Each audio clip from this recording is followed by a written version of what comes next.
يعني يعتبر العود الآن يعني الصوت الإنساني، يعني يعطيك الصوت الإنساني الصحيح، يعني مجرد تعزف عليه تحس إنه قاعد يكلمك.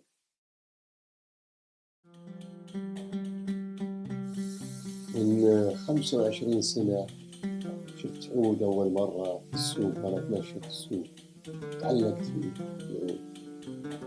البداية كانت يعني شوية فيها خجل، تدري الأهل والأسرة وكذا، ما فتحت.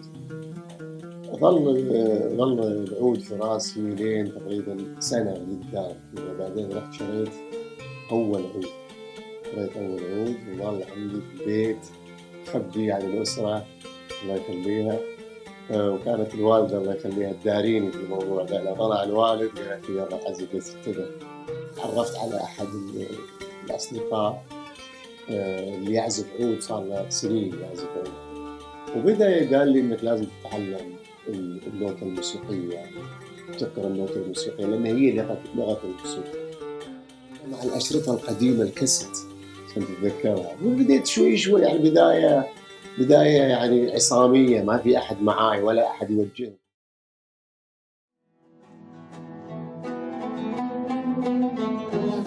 وأنا أتفرج على النت شفت في دورة في تركيا مدتها أسبوع وركشوب للعود. أرسلت لهم إيميل قلت لهم أنا إيش عندك مستوى في الموسيقى؟ قلت لهم والله أنا أدري على خفيف الموضوع. فرحت. فهذه كانت أول تجربة لي، أنا أعتبرها يعني غيرت فيني بشكل كبير. يعني البداية دي كانت يعني مش مع أساتذة.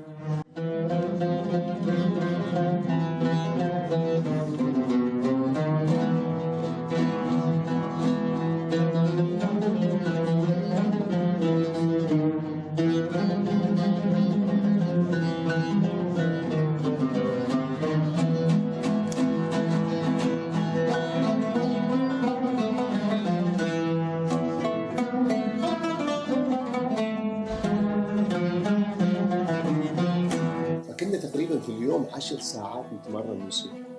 هذه رجعت أنا مليان حماس ومليان طاقة ومليان أوراق ونوت وتمارين، فرجعت أتمرن كثير. يعني تقريبا ظليت 6 شهور 7 شهور الطاقة موجودة لين بعدين شوي شوي، لأن ما في أحد يغني.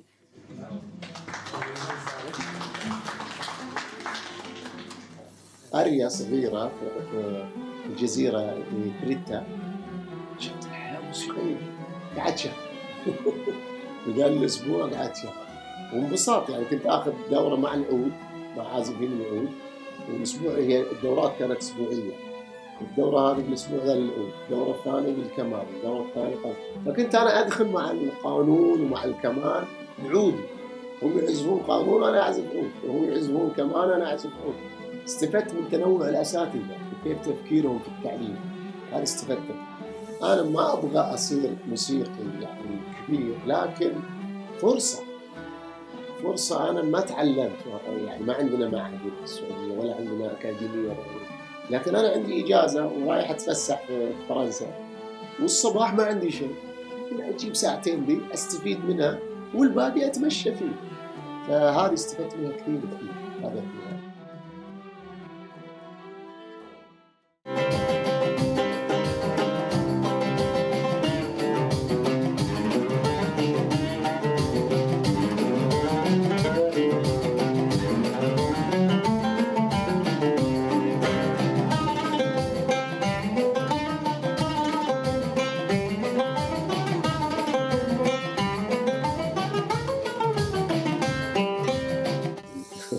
صراحة أنا ليش متعلق بالعود؟ أنا ما يمكن لأن أول آلة، يمكن لأن المجتمع العربي هي الآلة الرئيسية حتى في المغنى ترى.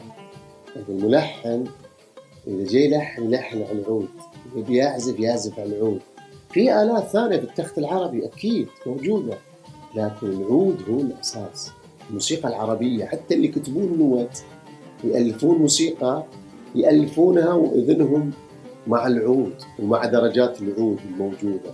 حتى اللي يغنون جاوا يتمرنون الغنى كيف يمشي مع العود. والآن في شعوب ما كان العود موجود فيها، بدأ يدخل العود فيها، خاصة اللي يغنون. فعشرة يمكن 25 سنة صعب إني أهدى. لقيت حلوة ومرة وياها شاكل وياها.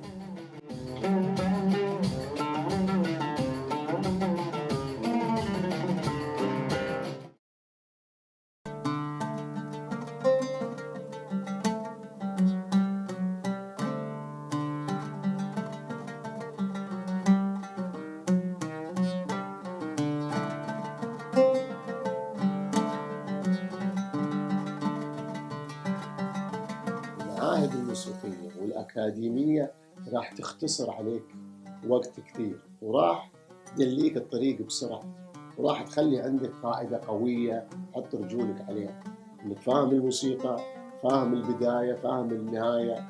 يعني كل الموضوع الموسيقى اللي قاعد تتكلم فيه المعهد الموسيقى راح يوريك اياه أكاديمية وبخبرة سنين وتعليم وتعليم. هذا راح يختصر عليك الوقت. يعني المشوار اللي أنا الحين صار لي 25 سنة ممكن واحد في خلال 5 سنين يسويه.